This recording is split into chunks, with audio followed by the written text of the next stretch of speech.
महाबली भीष्म का विरोध संपूर्ण कुरु राज्य का विरोध है। जानती हूँ। कुरु राज्य की शक्ति को हम भली भांति जानते हैं। हम चाहकर भी उनका विरोध नहीं कर सकते। ये भी जानती हूँ। हम सभी संगठित होकर भी सर्वश्रेष्ठ महाबली भीष्म का कुछ नहीं कर सकते अम्बे। समझ गई। तुम्हारे इस प्रतिशोध का अंत तुम्हारी पराजय के साथ ही होगा अम्बा, क्योंकि भीष्म किसी से पराजित नहीं हो सकते। तुम तो इस बात को भली भांति जानती हो अम्बे कि भीष्म को इच्छा मृत्यु का वरदान प्राप्त है। भीष्म से प्रतिशोध की कल्पना ही दुस्साहस है अम्बा। अम्बे, तुम्हें कदाचित ये ज्ञात नहीं कि भीष्म धर्मावतार है और धर्मावतार का निर्णय अटल होता है। तुम्हारी व्यथा से हमें सहानुभूति है अम्बे, परंतु हम चाहकर भी कुछ नहीं कर सकते। महाव्रती भीष्म ने सदा सर्वदा हमारे धर्म और भावनाओं की रक्षा की है।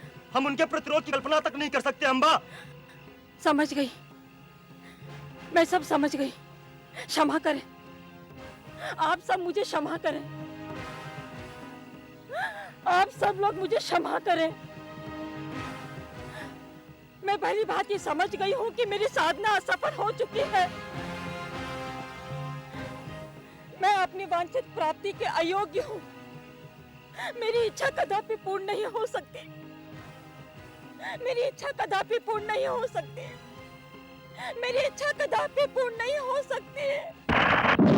ठहरो भद्रे।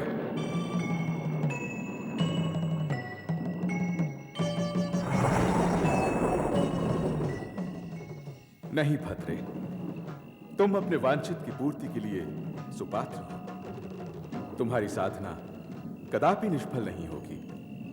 तुम्हारी इच्छा अवश्य पूर्ण होगी। देवादिदेव भगवान महादेव, मेरी आप पर पूर्ण आस्था है, परंतु निरंतर संघर्ष और घात प्रतिघात से मेरा स्वयं पर से विश्वास उठ गया है। क्षमा करे देव। ऐसी स्थिति में मैं भीष्म से प्रतिशोध कैसे लूंगी समझ नहीं पा रही। मेरा मार्गदर्शन करे प्रभु, मेरा मार्गदर्शन करे। भद्रे, पांचाल नरेश द्रुपद के गृह में तुम्हारा नया जन्म होगा। द्रुपद गृह में ही तुम पौरुष गुणों को धारण करोगी और अपना अभीष्ट प्राप्त करोगी। तुम्हारा कल्याण हो। धन्य है देवादिदेव, आप धन्य हैं। आप धन्य हैं महादेव। आप धन्य हैं प्रभु। आप धन्य हैं। आप धन्य हैं प्रभु। आप धन्य हैं।